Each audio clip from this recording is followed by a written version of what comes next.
morning down 0-2 in the NBA Finals.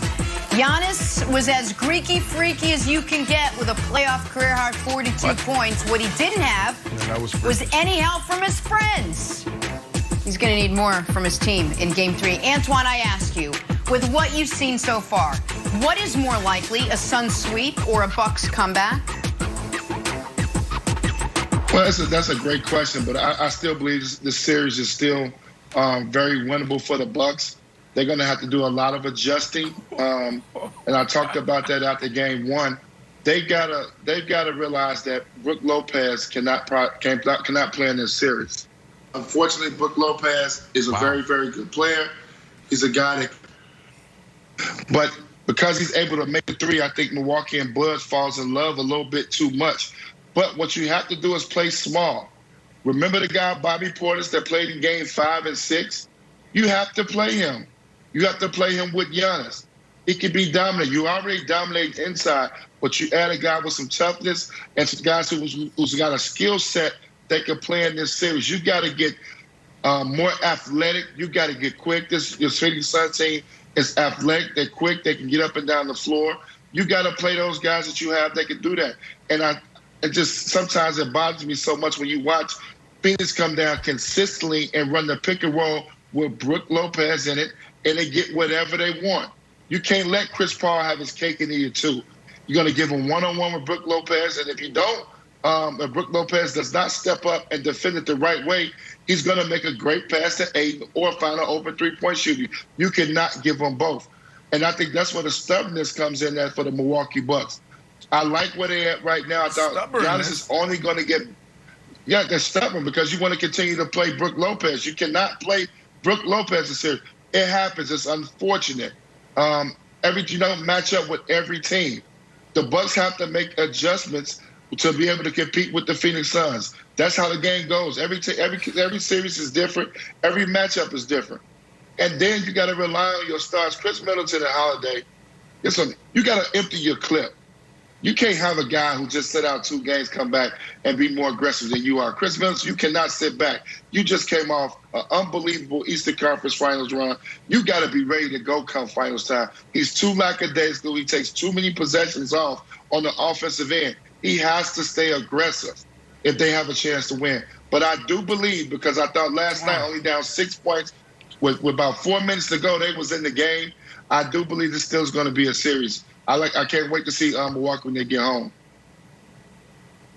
Twan, the only people that's stubborn is the people sitting on this set next to me. I don't know where Wilds is. I know where Nick said it at the beginning of the series. Nick said that he think they're going to go down, 0-2, the Bucks. And now they're down 0-2. History has shown that the team 90% of the time, the teams that are in this position, they go on to win the title. So you guys are being stubborn. Y'all need to stop this, man. The Suns, they're better coached. Okay, Monty Williams and CP3, throw him in there. The leadership.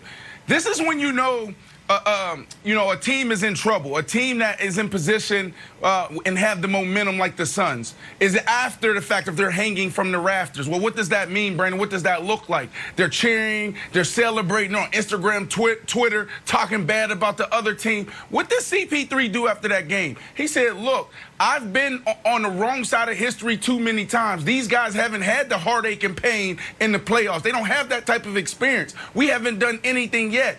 He is selling those guys down. He knows he's in his moment. He knows this is a moment. This is a moment in history for all those guys. They're not letting up. Twan, they're the most complete team in the NBA, and they've been that way all year. Now, unfortunately, it took us up until March to figure out that this team was the real deal, but this team is the real. There ain't no Giannis or no Middleton or no Drew Holiday getting them back into this. They faced them in the regular season, Nick, and it was the same outcome. Now, I don't care if it was, they beat them by 1 point. They're the better team. So this whole conversation is nonsense, man. Coming back 0-2 deficit 90% of the time the teams are in this position, they go on to win a title.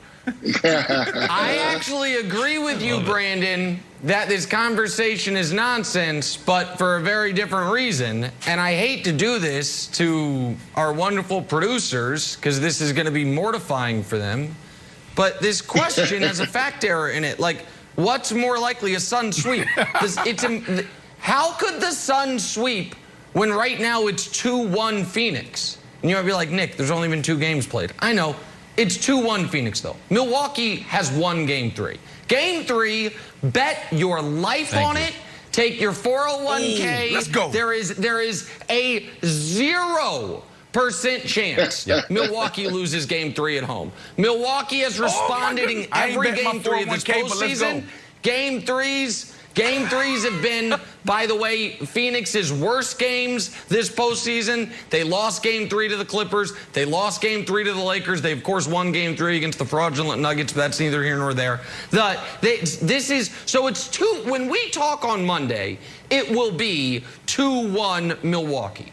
And so then I'm sorry, 2-1 Phoenix, pardon me. So then we will have a real series.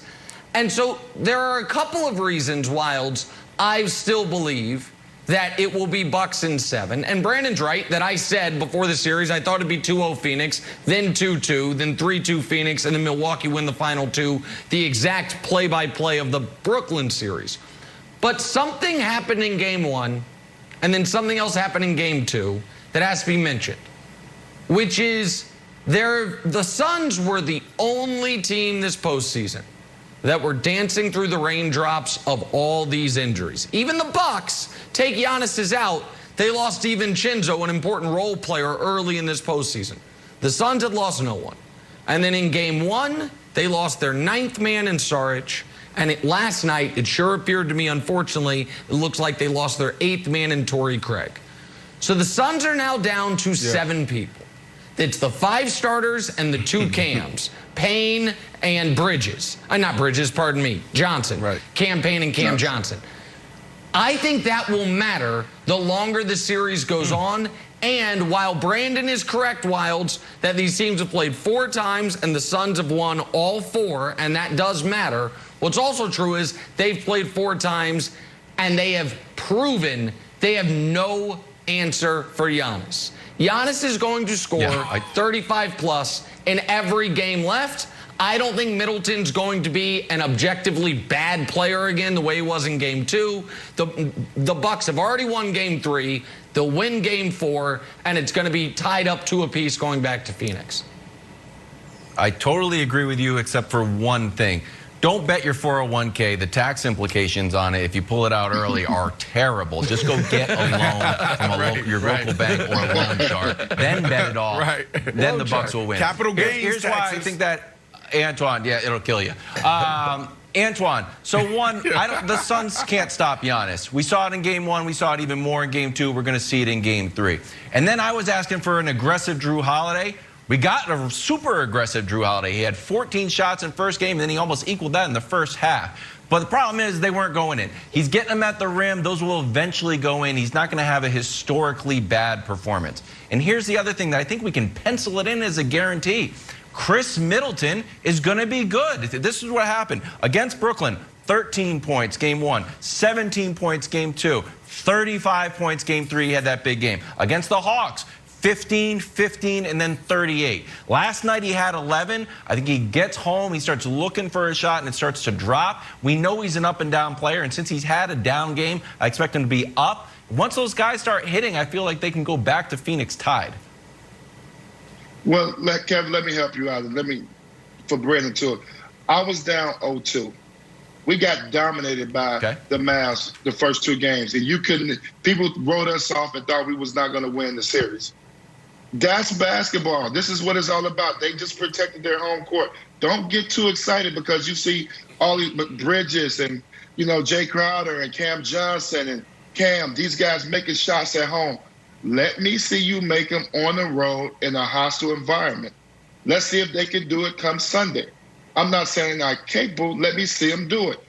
Sometimes it's very easy to play at home in these type of situations when everything is going your way. The Bucks have got to jump on them early, continue to add pressure.